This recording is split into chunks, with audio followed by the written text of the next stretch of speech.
everybody, welcome to the Comic Game Movie Show. My name is D-Shine, and today I'm here to review Ms.Marvel Episode 3. Now, I have been debating in my skull lately, these last two episodes.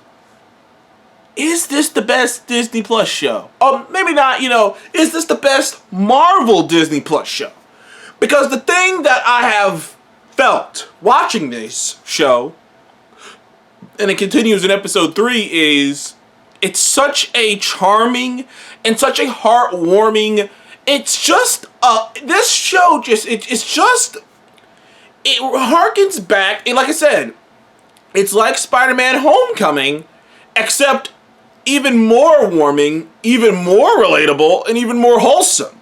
Like, it's like, you know what I mean? Like, and when I'm watching the show, I'm like, dude, oh, the characters are great. It's such a fun design. It has such direction. And I'm thinking this is the reason this show feels like it's the best of the Disney Plus shows, is because it has such a distinct direction. Not to say that the other shows don't have a distinct tone and feel different from one another. I'm starting to understand the difference between having a different tone and feeling different from one another, and having actual, like, legit direction. It feels like the show was made, like, when they were making the show, they had complete and utter, like, knowledge of where they were going.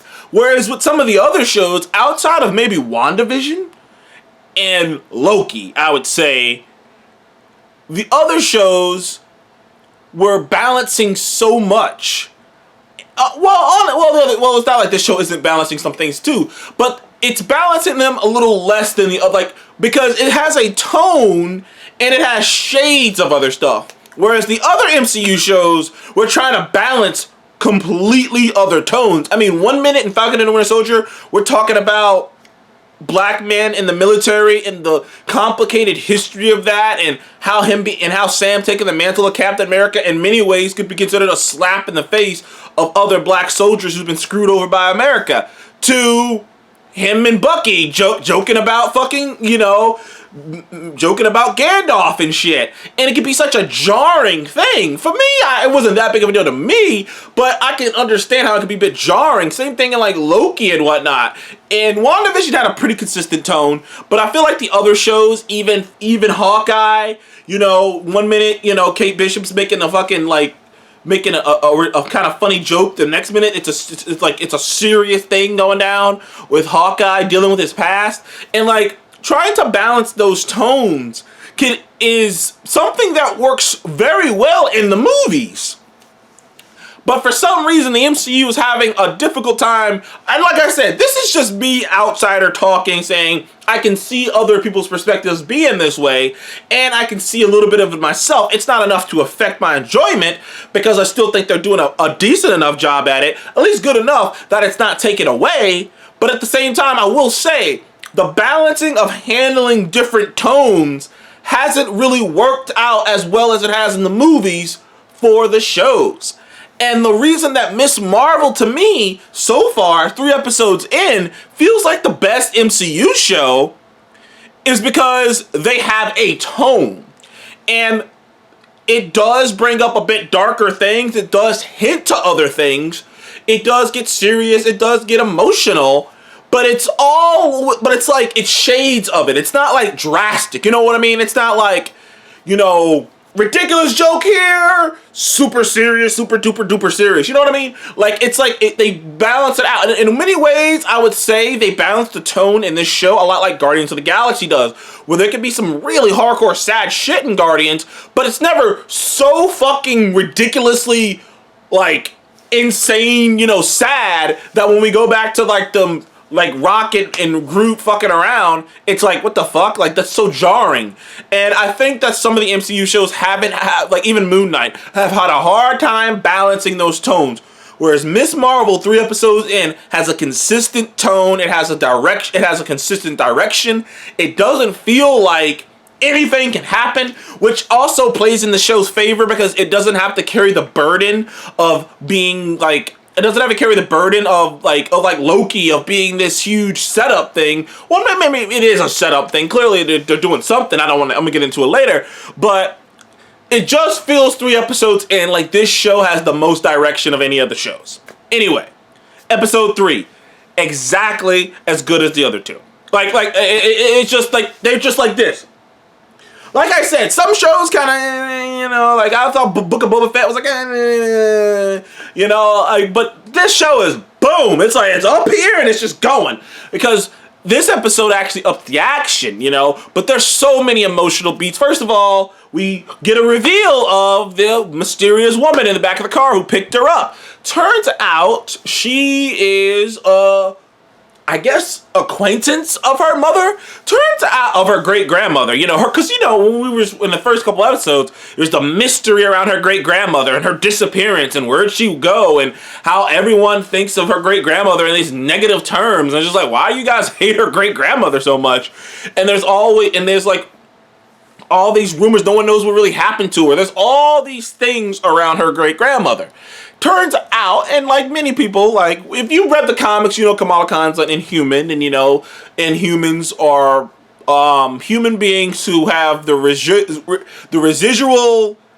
altered DNA of Kree experiments that happened like forever ago, like hundreds of thousands of years ago. Kree came and experimented, kind of like the Celestials, only the Kree's experiments were on like a much smaller level. But yeah, the Kree's came, experimented on people, figured it failed. Basically, they said, didn't work, took off, and those people would go on to have children and whatnot. And if you had an ancestor who happened to be one of the Kree experimentees, you have the potential to become an Inhuman, which can range from which just like being a mutant can range from making you awesome or horrifically looking, or turn you into a door. I'll never let it not be known there is an Inhuman who is an actual fucking door. Me and Seth talk about this all the time.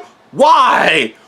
I mean, granted, in the comics they say the Turgid Mist makes you whatever the kingdom needs you to be, which I'm like, fuck this kingdom. You made me a door. Anywho, it doesn't seem like the MCU's going that way, but then in the beginning, in the little, moment in the beginning, the opening, when they go back to like 1940 something in India, like during the perdition and whatnot, and you see her grandmother like in this temple that looks like it might be a 10-ring temple, because some people have pointed out that there might be 10 rings on the floor, which it started to become apparent, by the way, like. It was a thought that I had, it was a thought a lot of people had, especially, it was a thought people had when the trailers came out. Pretty interesting how the 10 rings and the bangle look like they're made from the same material. At least that's what it looks like to me. When you hold the picture of the 10 rings and the bangle right next to each other, they look like they're made from the same material. I mean, I don't think they are, because they kind of hint that, because in the top of this episode, there's a severed blue arm, which we associate blue with the Kree, because most Kree are blue. There's like pink-skinned Kree, but it's like you're either pink-skinned Kree or a blue-skinned Kree. So there's only 2 colors of Kree you can be. But most of them are blue.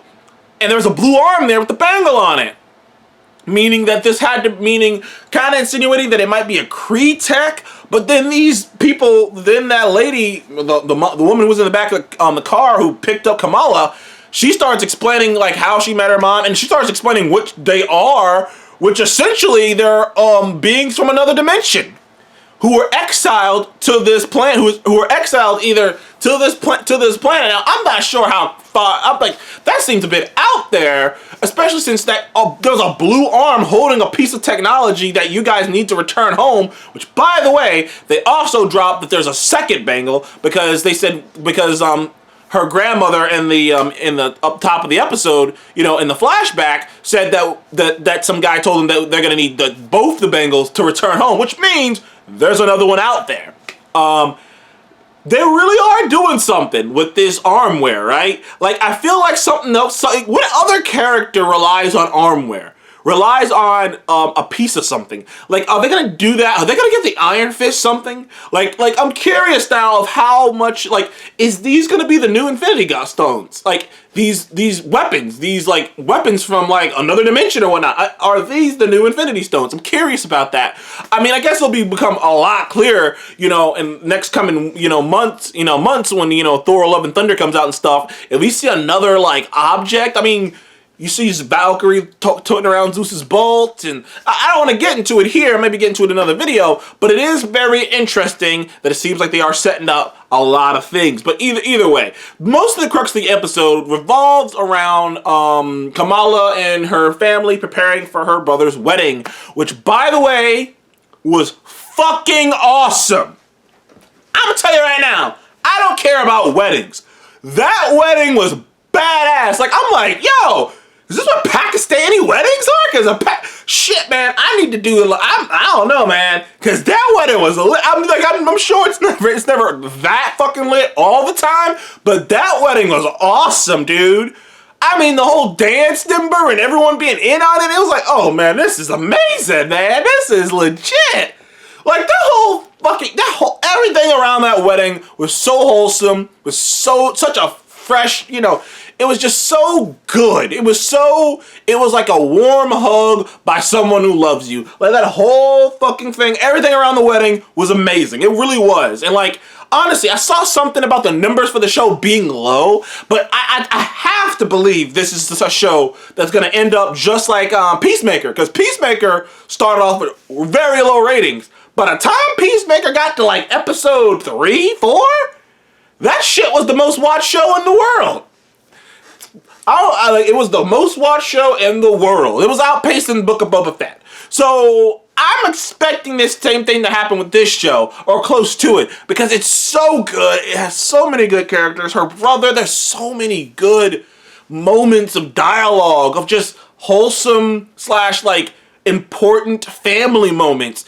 A moment between a mom and her daughter, a moment between a father and his son, and like there's so many moments like that. Moments between a best friends, and like there's so many beautiful moments like that in this one episode that, like, I was just watching, I'm just like, dude, I love all these characters. I love all these characters. I love this vibe. I can live in this world, and they did such an amazing job of like carving out Kamala's world. Like, this is her world, like this chunk of, this like Jersey, like, I thought they did a great job. Like, and also it goes back to comparison with Spider-Man, because I always thought the Spider-Man Homecoming movies did such a great job of like showing you Peter's world, and like, these are the people he interacts with, these are his teachers, this is his aunt, this is what they think. Like, you get this nice little bubble, and you really don't see it too much outside of Homecoming because they go on the trip and whatnot. But I love the little bubble you kind of had with his this is his neighborhood, this is his people, he knows the guy in the deli. Like, I love those touches like that. I love when the heroes are like a part of the community, are like people,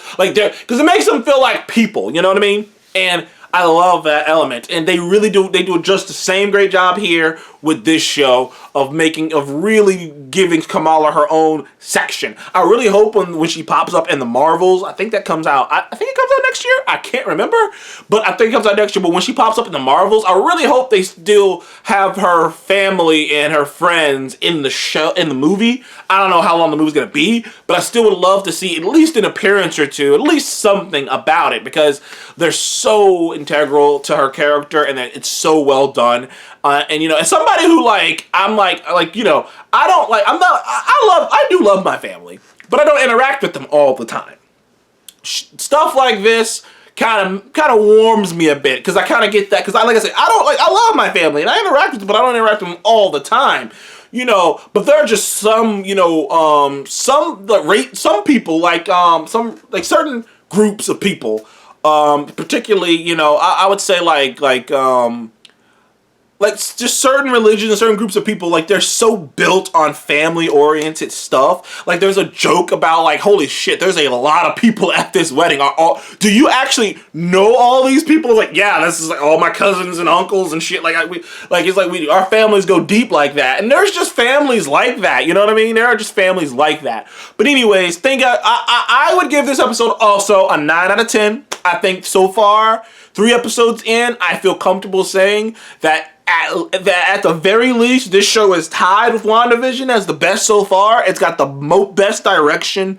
The cast is still stellar. We get some really cool action beats too this time around with a great Bon Jovi needle drop. Living on a prayer. Didn't see that one coming. Oh, I should have saw it coming because they kept mentioning Bon Jovi. I mean, they're in Jersey, so I should have knew it. But anyways, thank you guys for joining me on Comic Game Movie Show. Please like, subscribe, and I'll see you guys on the next one. What did you think of Ms. Marvel Episode 3? Comment below. Let me know. I will see you guys on the next one. Goodbye.